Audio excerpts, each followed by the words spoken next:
want to remind you as sermonic input and as my own personal testimony that you will never know that Jesus is all you need until Jesus is all you have.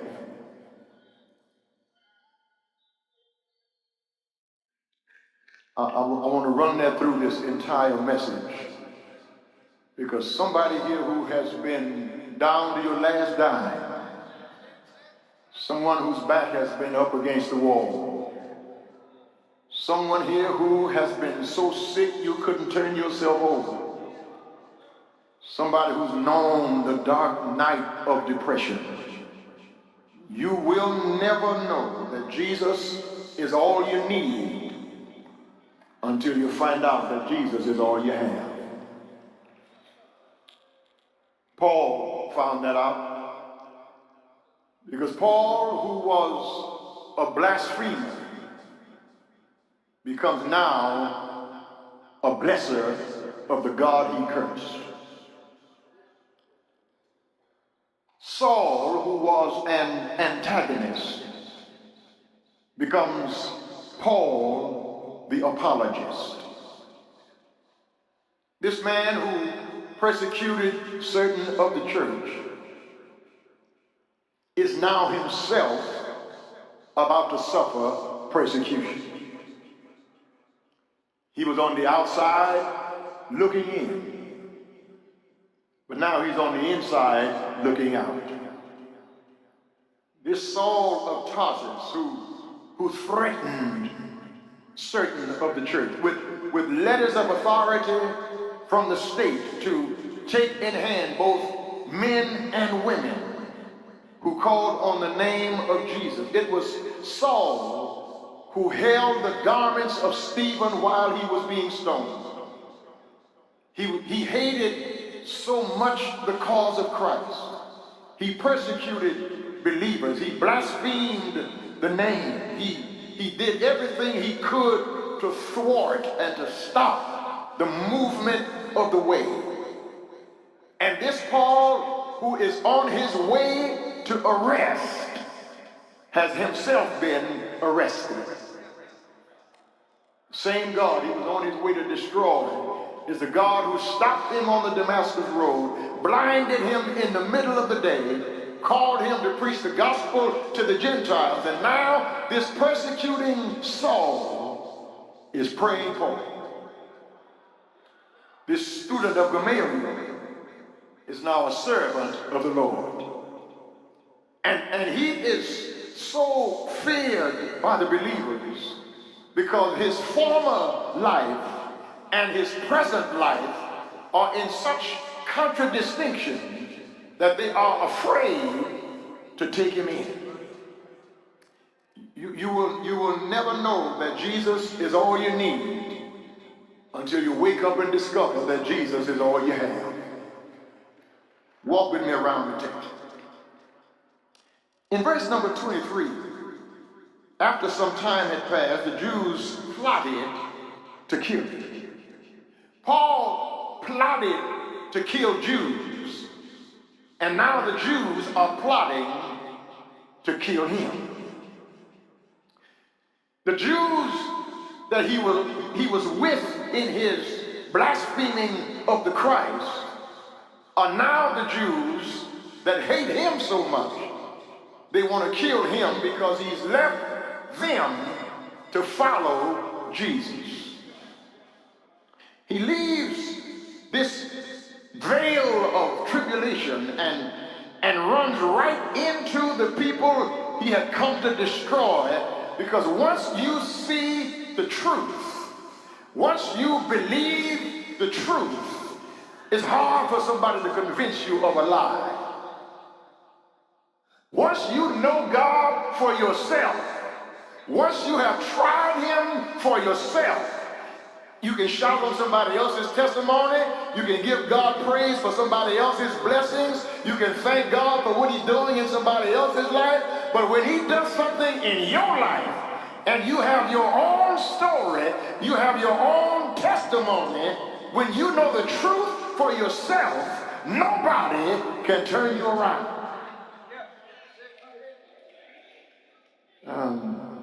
When you're a true believer, you don't run from the Jehovah's Witnesses. You don't tell your children to tell them you're not home when they knock on the door. You go outside and argue, contend for your faith. Because if you don't know what you believe, you shouting on credit. See how quiet you got right there?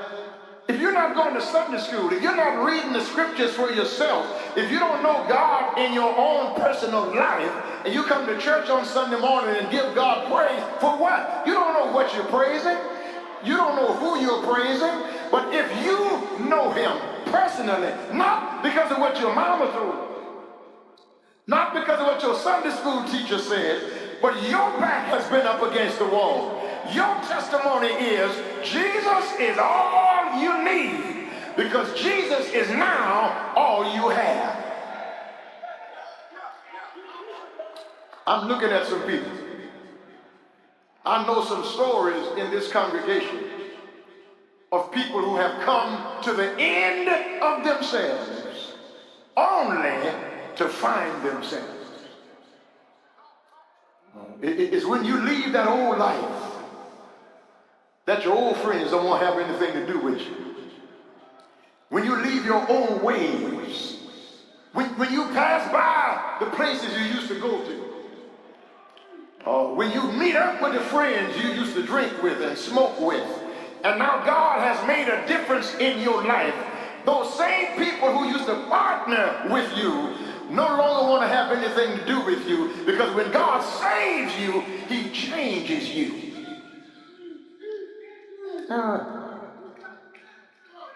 Sometimes you just have to endure times of testing, because you're not doing anything wrong. You just turn your back on your old life, and that comes with some oddity, something mysterious about you, something different about you. Listen, you don't have to do anything to people for them to dislike you.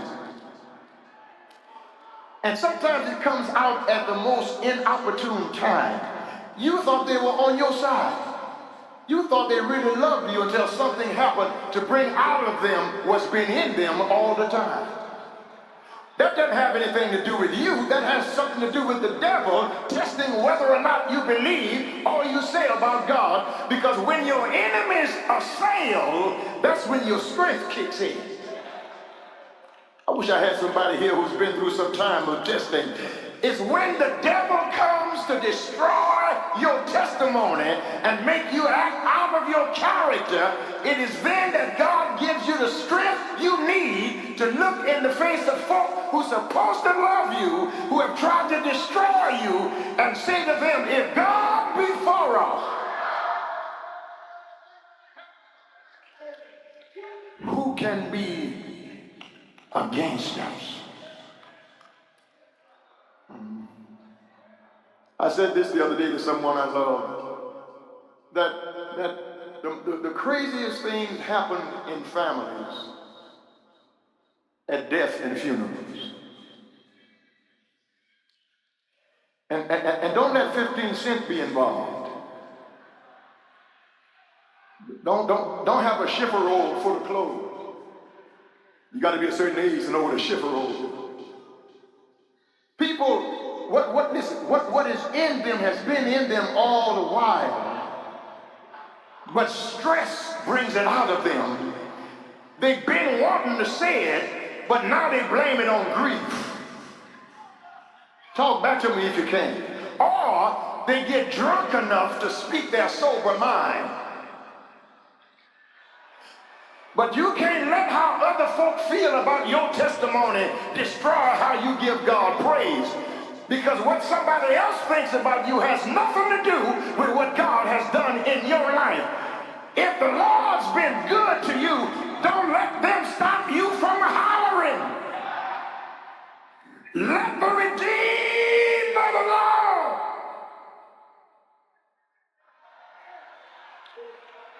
And because Paul gave God praise, They plotted to kill him. But God will make a way.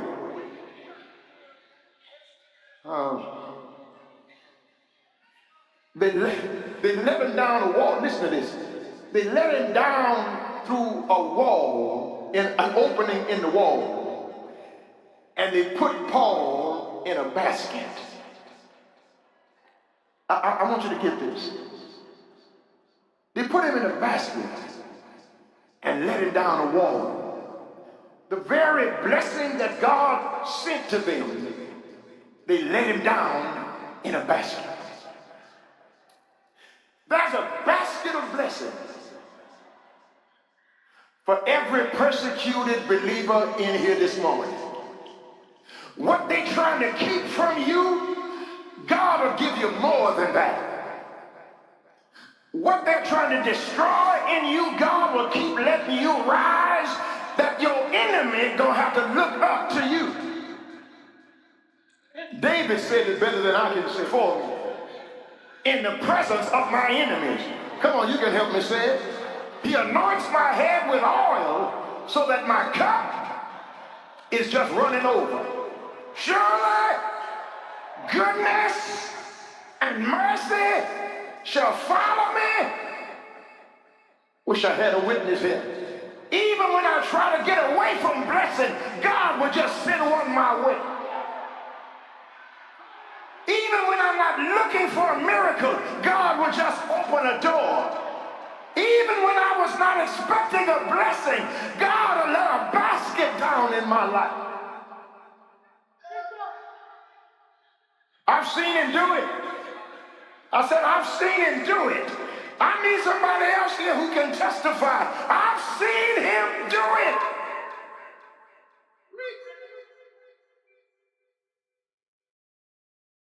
Yeah. I was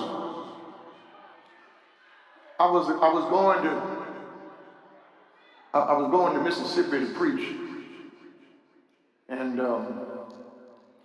Brother Stephen Scott's mother passed, and I did not want to miss her service.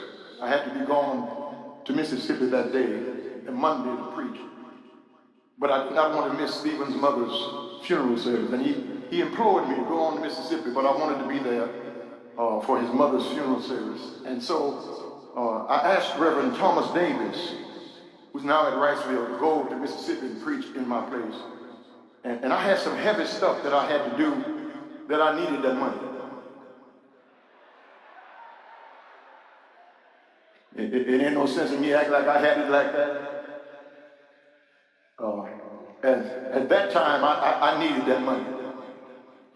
I'm pretty good right now, but at that time, I needed that money. So I told Thomas to go, and I told the pastor, don't worry about paying him, I'm going to pay him.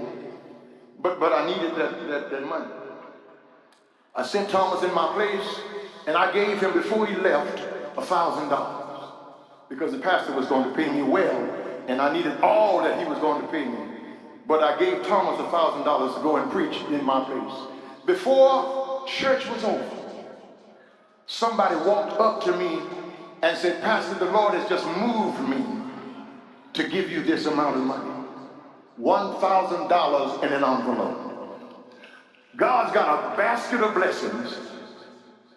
If you just trust him, if you just take him at his word, if you just believe that he will make a way out of no way, let the folks talk about you. Let the people try to put stumbling blocks in your way. Let folks try to stop your progress.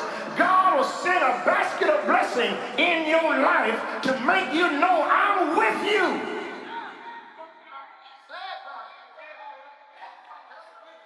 Here it is. They let him down a wall in a basket. He escaped persecution. Paul escapes in a basket. But now he needs encouragement from a brother. He escapes in a basket.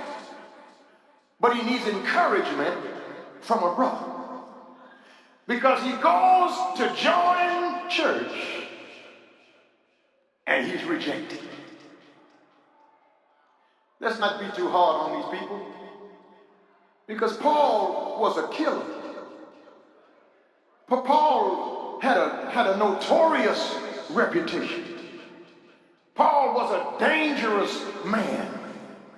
Paul was violent. He was vicious and ferocious in his persecution of the church. And for good reason, the church rejected him.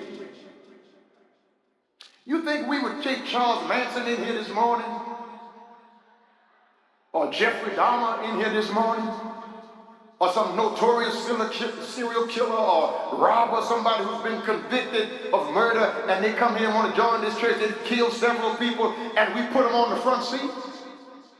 We have 10 security guards around them, and the FBI and the CIA and everybody else investigating them before they join the church. We would do the same thing. They were scared to take him in, and for good reason, but thank God for Barnabas. He was rejected by the church, but restored by a brother. Barnabas went to sit with him on the back row. And after Barnabas got through talking to him, Barnabas said, let's not be afraid to take him in. He's not what he used to be. He's not the man that he was. I know he used to be persecuting Saul, but now he's praying Paul. Let's give him a chance. You're going to help me go to the close of this little word, won't you? And somebody here today, God had somebody to give you a chance. You didn't deserve it. You didn't earn it. You didn't work for it, nor were you worthy of it. But somebody had to give you a chance.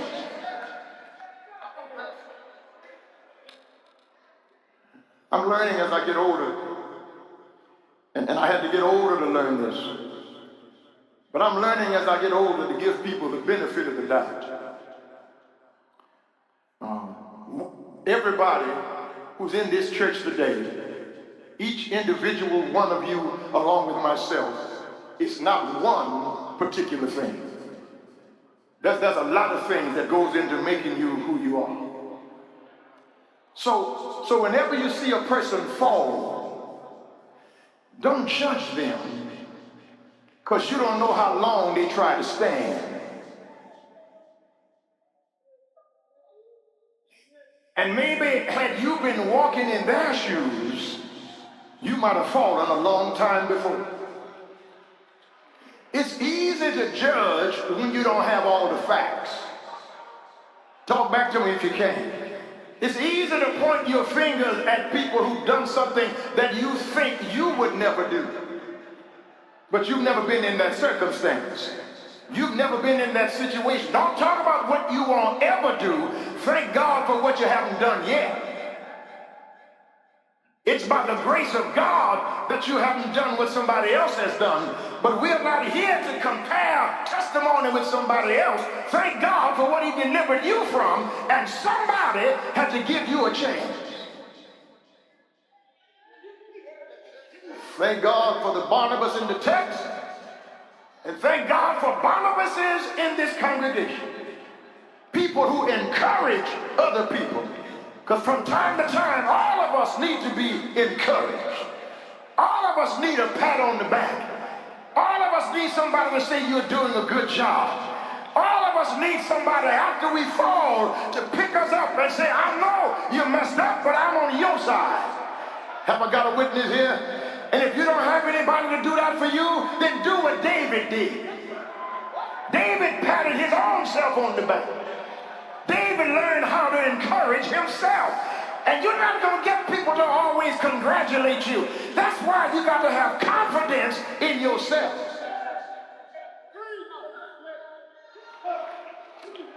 You remember when David found the Ark of the Covenant in the home of Obed-Edom, and he was taking it back to Jerusalem, and he got so happy, he got so encouraged by the presence of the Lord finally with him, he started dancing all out of his clothes.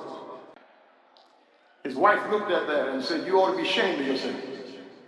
You're making a spectacle of yourself. You're embarrassing yourself in front of these women dancing all out of your clothes. David said, you ain't seen nothing yet.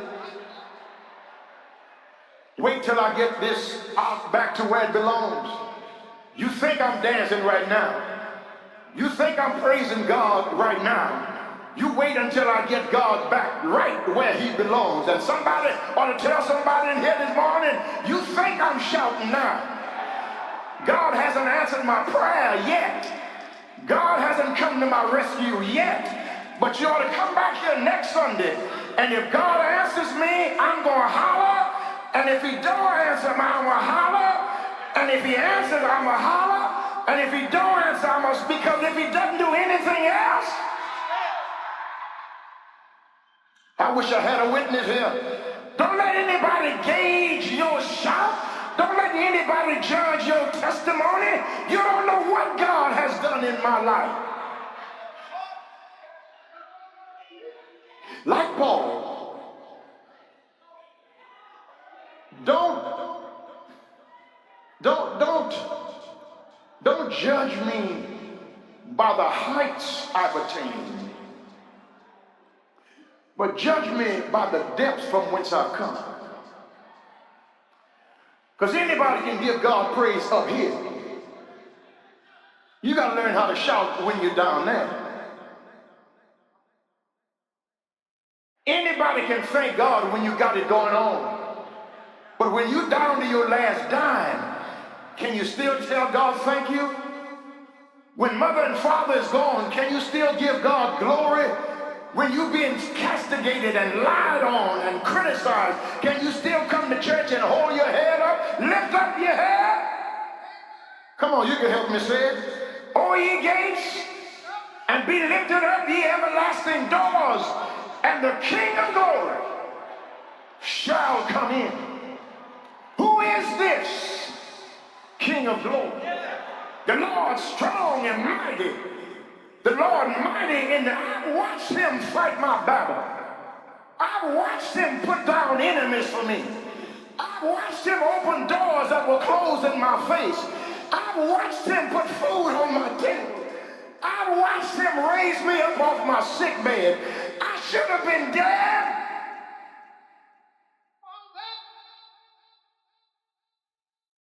But thank God I had some Barnabases in my life. I want to give you a little homework assignment. If you can remember, or if you have to write it down, remember this. Take a moment today at some time, some point during this day. Don't let this day pass by without texting or calling or writing somebody who has encouraged you. Somebody who has made it possible for you to be where you are.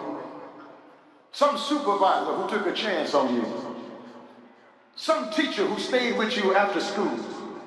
Some Sunday school teacher who prayed for you that you would come out good on the other side of your situation.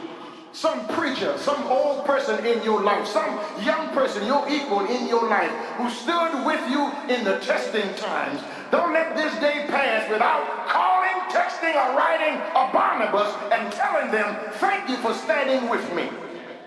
Thank you for being on my side when maybe that person is here. You might want to get up from where you are right now if you see them and go tell them, thank you for being there for me when I needed you. I know I wasn't always there for you, but you were always there for me. And I am who I am right now because some Barnabas in my life made the difference. I'm trying to hurry here.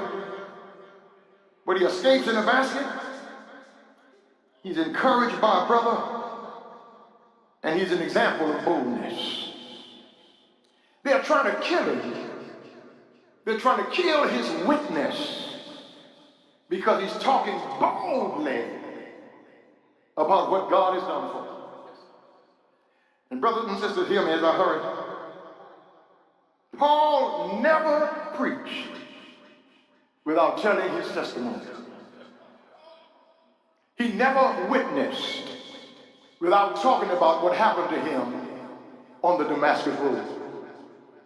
With all of his education, with all of his training, with all of his knowledge, He said, I consider it all dung, the refuse of the human body. I consider it excrement, trash, rubbish, except I know Jesus Christ. Somebody ought to help me close it. Paul did not look down from his ivory tower at people who were not as intellectual as he was, because our world is in danger of being destroyed, not by unlettered ignorance, but by unsanctified intelligence. That's intelligence that's not been baptized in the grace of God. The best thing in this church is somebody who got good sense and good religion. A head full of sense and a heart full of sin makes you a menace to society. But if you got learning and burning, information and inspiration, if you got a heart for God, you don't look down your nose at people who are not where you are. Paul said, it's by the grace of God. You're going to help me close this, won't you? It's by the grace of God I am what I am. That's somebody else's testimony in here. By the grace of God, I am what I am. Look back over your life a minute and see where you came from. Maybe you came from a privileged background. You never knew anything about hunger. You never knew anything about being outdoors. You had a mother and father who provided and took care of you. But when you got grown, you made some grown-up mistakes.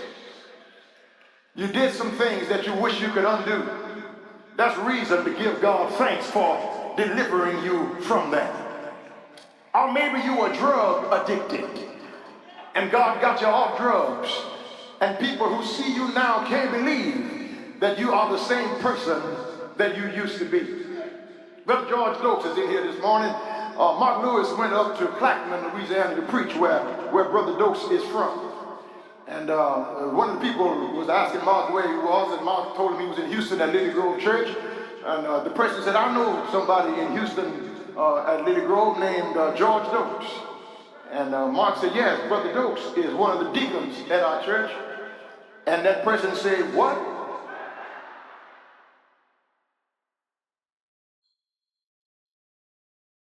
George Stokes is a what? Mark said he's a deacon. He said, you must have another George Stokes in mind. Somebody will help me preach about this Negro over here. And then I told Stokes about that. He said, Reverend, I used to work at this store. And I brought more stuff to home than I put on the shelf. But the Lord done delivered me from that. He said, I was a crook. I was a rascal. But the Lord has delivered me from that. Stokes ain't the only used to be crook in here this morning. It's some more of us in here that somebody hears that we go to church and they say they go where? They doing what? You used to be at the club all night long. You just be coming home about this time of day from Friday night. But the Lord done delivered you from all of that. Come on, help me testify. God is a good God. Even when I was messing up, God was on my side. Even when I didn't have sense enough to look out for myself, God was looking out for me. Somebody was at home praying for me, asking God to make a way out of no way. You might be wondering why some of these people carry on the way they carry on in church. It's because they got something to be carrying on about. Because God has been delivered them of much. And if you've been delivered of much, you learn how to praise much. You're going to help me close this, won't you? The reason Shadrach, Meshach, and Abednego could shout in the fiery furnace is because before they were thrown in the fire, they said, King, we're not careful to answer you in this matter, because the God we serve is able, and he will deliver us out of your hands. But if not, we are still not going to bow and worship your golden image. They threw him in the midst of a burning fiery furnace and heated the fire 7 times hotter than it was normally heated. The king looked in and thought they would have been incinerated by now. But he said, didn't we throw 3 men bound in the fire? They said, yes, O king. He said, well, I see 4 men loose walking around, and they don't even look like they've been burned. God will show up in your fiery furnace. They threw Daniel in a lion's den. Daniel couldn't fight, but the Lord made sure that the lions wouldn't bite. He stayed there all night long on the lion's back. The king got up early in the morning, looked down in the den. Now I want you to get this. Daniel slept at night, and the king who threw him in couldn't sleep that night. Daniel slept all night, but the king that threw him in couldn't sleep that night. Let me say it one more time for emphasis. Daniel slept all night, but the king who threw him in couldn't sleep that night. Because all night, all day, God will send angels. I wish I had a witness. Has God ever sent an angel to watch over you? Has God ever taken care of you in a situation you got yourself in? Has God ever brought you out of your fiery furnace? Has he ever brought you out of your lion's den? Has he ever brought you out of your Philippian jail? Then you ought to do like Paul did and praise his holy name. Is he worthy to be praised? If the Lord open doors for you, now would be a good time. If the Lord open a way for you to make it, you ought to tell him thank you right now. If he brought you out and you're not ashamed to testify, you can give him glory right now. If he put down your enemy for you, if he raised up friends for you, if he paid your bills for you, if he saved your soul, heal your body, put money in your pocket, food on your table, clothes on your back, this would be a good time to tell him thank you for all you've done for me. Ain't it all right? Ain't it all right? Why don't you grab somebody? Tell them you don't know like I know. You can't tell it like I can tell it. What the Lord, I know he's all right.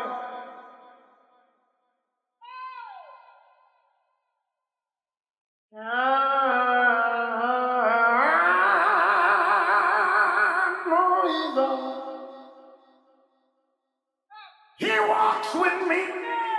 He talks with me. He tells me I am his own. And the joy, I need some joyful people. I need some happy people. I need some grateful people.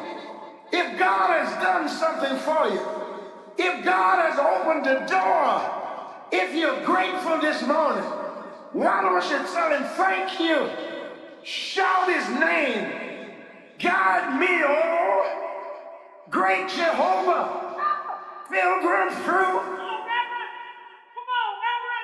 this barren land. I am weak, but thou art mighty. Hold me with your powerful hand.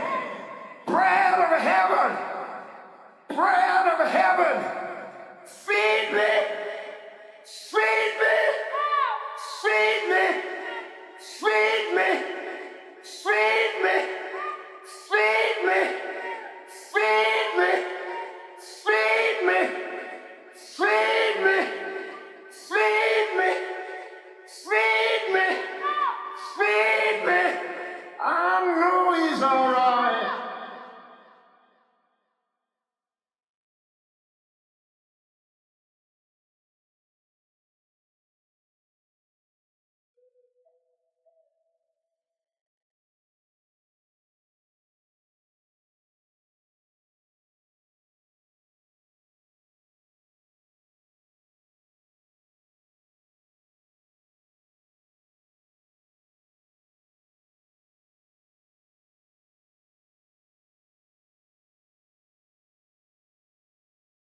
When